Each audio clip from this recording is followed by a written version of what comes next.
fallout from the devastating Ethiopian Airlines tragedy. Sunwing has become the first Canadian airline to suspend the use of the aircraft model that went down in Sunday's crash. Greg Harper is live for us at YVR this morning. Greg, what are you hearing from travelers today? Well, good morning, Mary. I'm here at the domestic departures area of YVR. Behind me, as you could see, this is Air Canada check-in.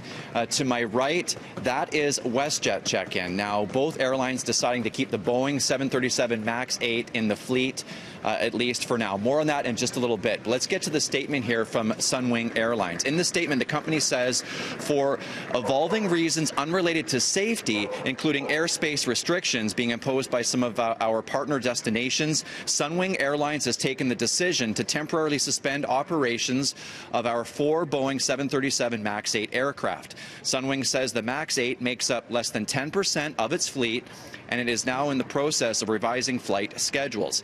Air Canada has 24 Boeing 737 Max 8 aircraft in its fleet. WestJet has 13. And as I mentioned off the top, both airlines continuing to keep the plane in service.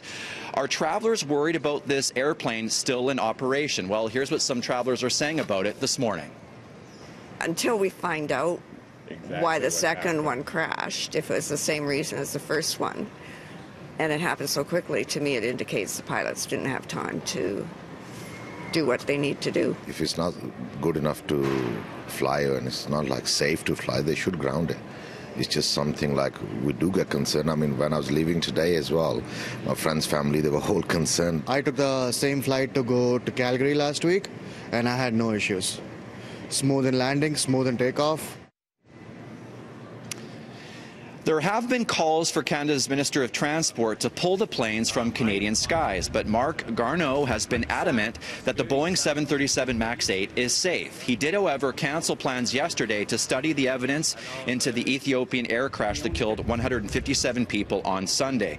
We do expect something from him later this morning, and he's scheduled to have a news conference at 8 o'clock our time, and we're hoping to get that live for you. So keep it here on Breakfast Television this morning for the latest from the Transport Minister.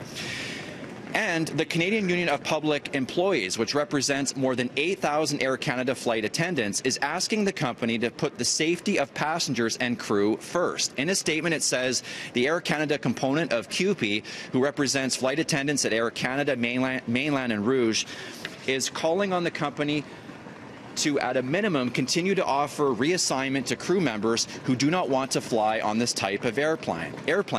A differing opinion at WestJet. Their employee union says WestJet is in round-the-clock contact with Boeing, as well as frequent contact with TC, the FAA, and other North American operators. At present, we believe that going to work on any of WestJet's 121 Boeing 737 jets is safe. And that's the latest here from YVR this morning. Mary, over to you.